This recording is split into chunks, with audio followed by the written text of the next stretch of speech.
La pluie tombait à verse devant la vieille maison de campagne, tambourinant contre le toit comme si elle voulait me mettre en garde. Je suis restée sur le perron, trempée jusqu'aux os, le froid mordant ma robe d'anniversaire, celle de mes 24 ans. Pour être exact, j'aurais dû faire demi-tour dès que j'ai vu les bras de ma mère croisés à travers le vitrail, ses yeux comme des couteaux. Mais je m'étais accrochée à l'espoir. Je l'ai toujours fait. Le genre d'espoir désespéré, naïf, que seules les filles recherchent encore auprès de parents qui ne les ont jamais vraiment vus. J'ai quand même frappé. La porte s'est ouverte dans un grincement sec, et ils étaient là, mon père, le visage de pierre dans son gilet affaibli, et ma mère derrière lui, raide comme toujours. Ses lèvres étaient si serrées qu'on aurait dit qu'en souriant, elle allait se fissurer le visage. Mon père a marmonné. Tu as du culot de te pointer ici. Pas de joyeux anniversaire. Pas d'accolade. Juste de la glace.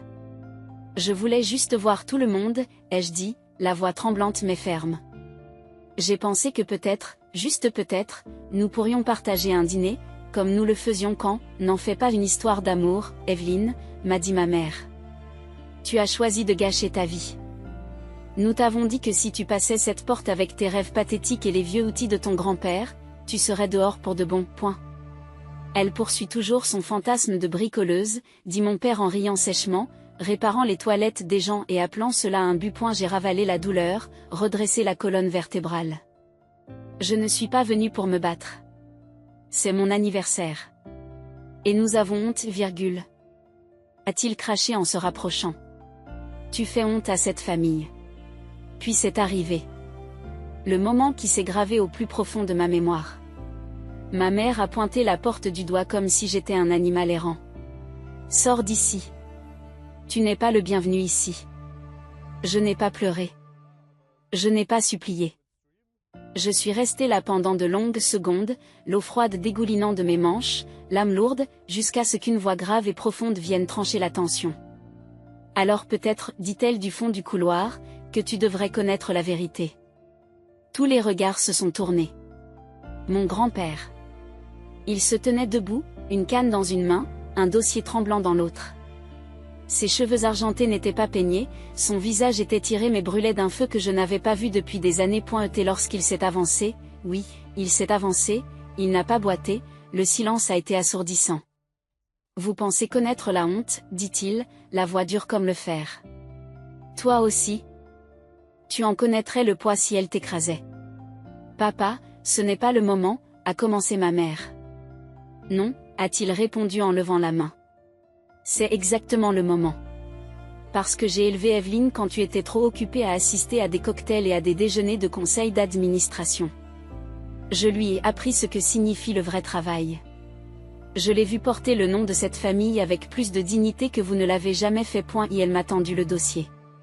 Ouvrez-le, a-t-il dit. Mes doigts ont tremblé lorsque je l'ai ouvert. À l'intérieur se trouvaient des photos jaunies, un acte de naissance avec des signatures inconnues et une lettre. Datée d'une 20aine d'années. J'ai eu le souffle coupé. Mon cœur battait la chamade, comme s'il voulait s'échapper de ma poitrine. Tu n'es pas leur honte, Evelyne, dit grand-père. Ses yeux s'adoucissant tandis qu'il pose une main sur mon épaule. Tu es leur salut. Mais ils ont passé trop de temps enterrés dans leur ego pour le voir. La vérité s'est répandue dans la pièce comme un feu soudain. Mon père n'était pas mon père biologique. Et ma mère. Elle avait caché le fait que j'avais été adoptée, non pas à des étrangers, mais à sa propre sœur. Sa sœur aînée. Ma mère biologique, qui était morte subitement et dont la fille avait été recueillie discrètement par un couple désireux de paraître noble aux yeux de la société. Je n'étais pas seulement une enfant oubliée. J'étais un secret. Un secret dont il prévoyait de se débarrasser dès que je cesserais d'être utile. À ce moment-là, alors que la pluie redoublait d'intensité et que la maison se remplissait de halètements et d'un silence tremblant. La pièce entière a basculé. Je n'étais plus la même fille qui avait frappé à la porte. Et ils n'étaient pas les dieux intouchables que je craignais auparavant. Le dossier tremblait dans mes mains, non plus à cause du froid, mais à cause de quelque chose de plus profond. La rage, le chagrin, la confusion se mêlaient à une pression dans ma poitrine qui m'empêchait de respirer. Je clignai rapidement des yeux, essayant d'assimiler ce que je venais de lire. Le nom de ma vraie mère. Son écriture. Une photo d'elle me tenant dans ses bras. Âgée d'accent grave peine quelques mois, elle souriait comme si le soleil était à elle. J'ai levé les yeux et toute la pièce est devenue silencieuse. Pour une fois, mon père n'avait pas de quoi se moquer. Ma mère avait l'air d'avoir vu un fantôme. Tu l'as gardée secrète, a encore demandé mon grand-père, dont la voix tremblait de fureur. Tu m'as dit que tu l'élèverais comme ta propre fille. Au lieu de cela, tu as enterré son passé comme s'il s'agissait d'un déchet et tu as rempli sa tête de honte. Papa, c'était il y a des décennies, chuchote ma mère en serrant ses bras autour d'elle. Nous avons fait ce que nous pensions être le mieux. Pour qui s'est-il emporté? Pour toi? Ou pour votre réputation irréprochable? Mon père s'est enfin avancé, secouant la tête. Cette femme, sa mère, était imprudente, irresponsable. Tu te souviens comment elle vivait? Toujours en train de sauter d'une ville à l'autre, de tomber sur des musiciens mauvais payeurs. Nous ne voulions pas qu'Evelyne grandisse dans ce chaos. Vous voulez dire que vous ne vouliez pas qu'elle ruine votre image immaculée, dit mon grand-père, la voix basse maintenant, mortellement calme. Vous l'avez recueillie pour pouvoir la contrôler. Pas pour l'aimer. Ma poitrine se resserra. Tout ce qu'on me reprochait, d'être différente, d'être têtue, de ne jamais m'intégrer. Ce n'était pas parce que j'avais failli à mes devoirs envers toi. C'était parce que je ne t'appartenais pas. Le silence disait tout. J'ai fait un pas en arrière, serrant le dossier contre ma poitrine comme une armure. J'ai levé les yeux vers toi.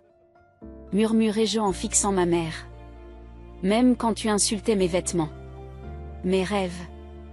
Même quand tu roulais des yeux chaque fois que je réparais quelque chose avec mes mains et que tu me traitais d'apprenti concierge. Je voulais toujours ton approbation. Tu as toujours été ingrate, a marmonné mon père.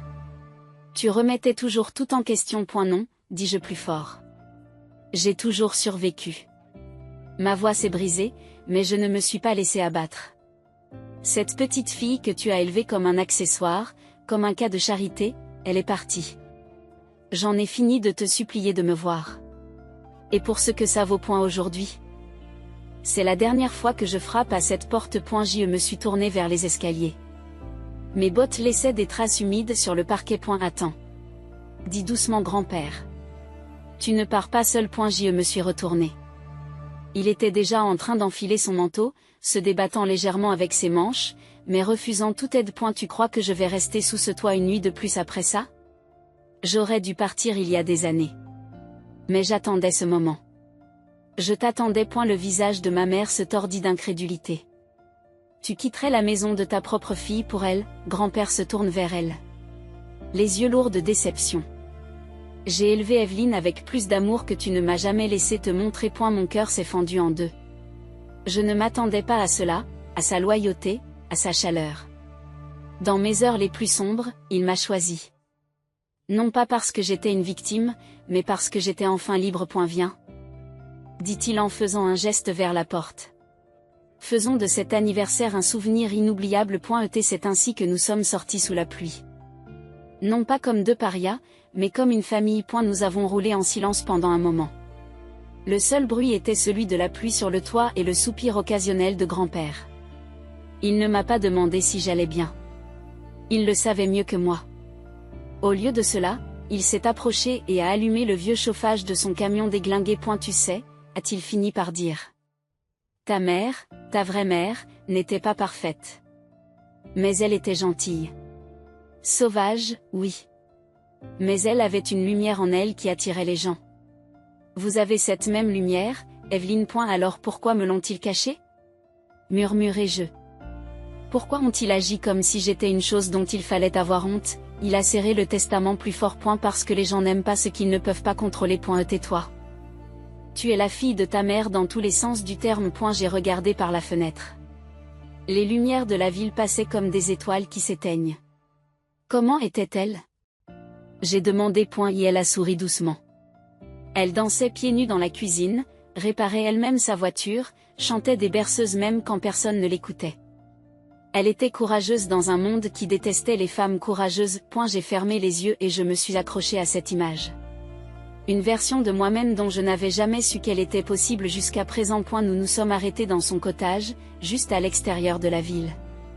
Rien d'extraordinaire, mais il sentait le pain et la chaleur, et tout ce qui m'avait manqué dans mon enfance. Sur la table se trouvaient 2 boîtes emballées. J'ai attendu toute la journée pour te les donner, dit grand-père. Tu savais que je viendrais? Demandait Dash. Et elle a haussé les épaules en riant. Je m'en doutais. L'entêtement est de famille. Je les ai ouvertes une à une. Le premier était un ensemble de vieux outils de charpentier.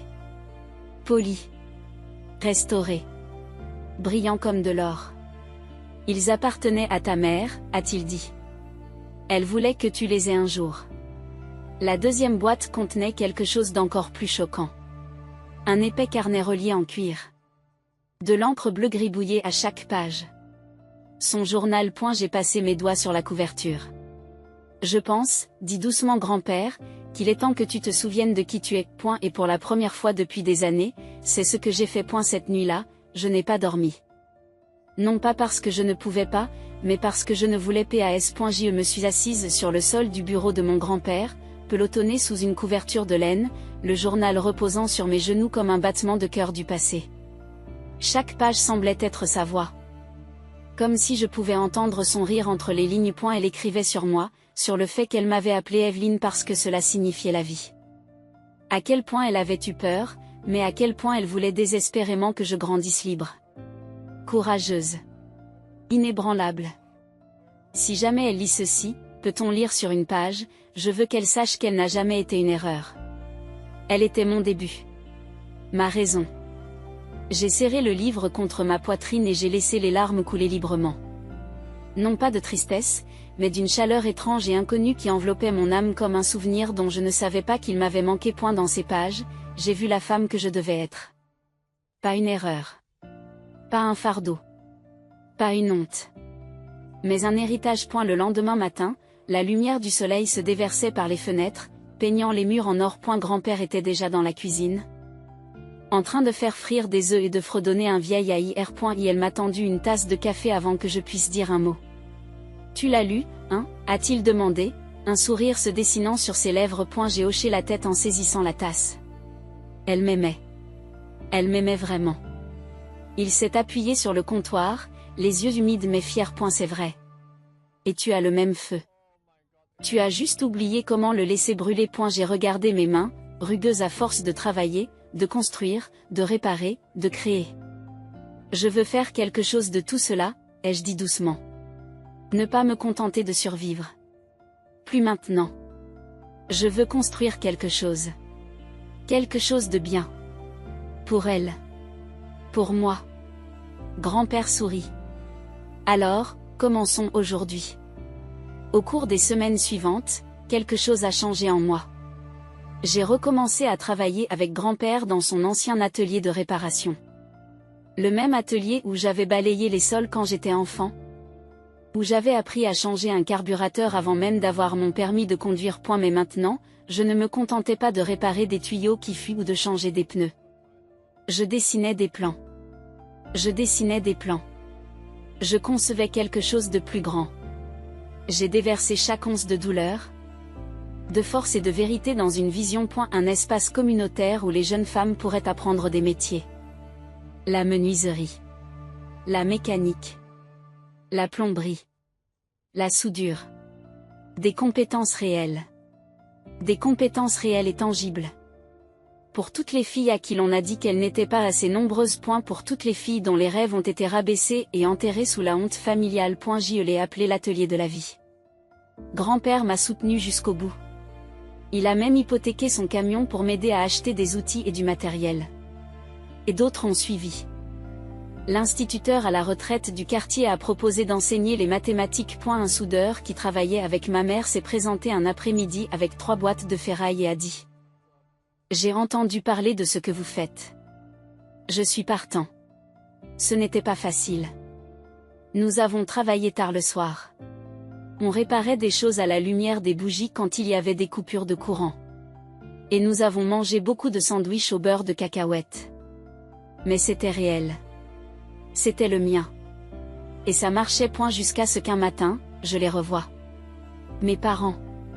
J'étais dehors, en train de poser des briques avec mes mains quand leur voiture est arrivée. Élégante. Argentée. Trop propre pour cette route poussiéreuse. Ils sont sortis comme s'ils allaient au tribunal. Raides. Répétitif. Sur leur garde. Je n'ai pas bronché. Je ne me suis pas levée. J'ai continué à empiler des briques. Evelyne, dit ma mère, les bras croisés. Nous avons entendu parler de ton projet. Mon père se racle la gorge. On nous a dit que tu utilisais ton nom de famille dans le registre de la ville. Fondation Evelyne Langford pour les femmes de métier. Est-ce vrai? J'ai levé les yeux. Lentement et calmement.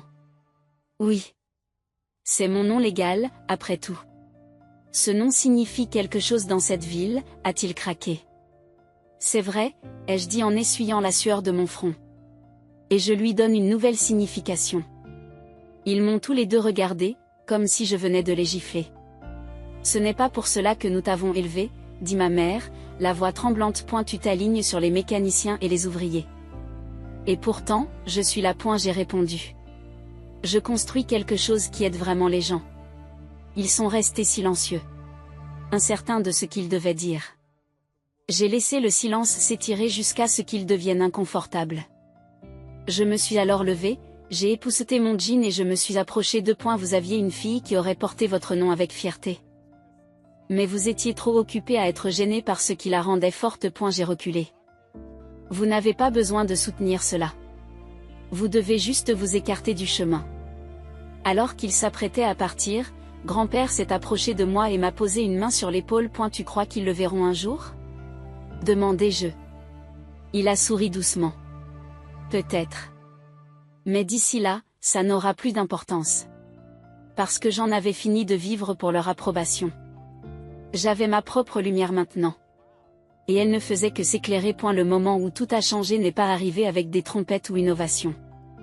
Il est venu d'une fenêtre fissurée, d'un générateur têtu et d'une petite fille nommée Lily, qui m'a regardé lui scier un pied de chaise cassé comme si c'était de la magie. Elle avait 8 ans, elle était courageuse et silencieuse. Sa mère avait 3 emplois et n'avait toujours pas les moyens de se payer une bonne garderie. Alors Lily nous suivait et s'asseyait dans un coin pendant que nous travaillions. Un jour, elle a tiré sur ma manche. Mademoiselle Evelyne, murmura-t-elle, les filles réparent-elles aussi des choses?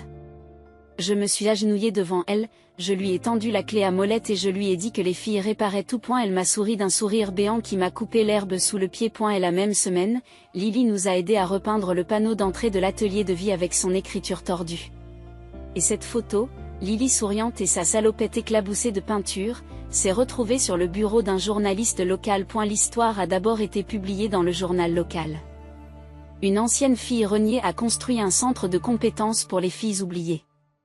Le titre a piqué, mais la vérité a sonné plus fort. À la fin du mois, l'article était devenu viral, partagé par des influenceurs, repris par des blogs de la ville et même mentionné dans un talk-show matinal. Mais ce qu'aucun d'entre eux n'a vu, c'est le nombre de mains qu'il a fallu en coulisses.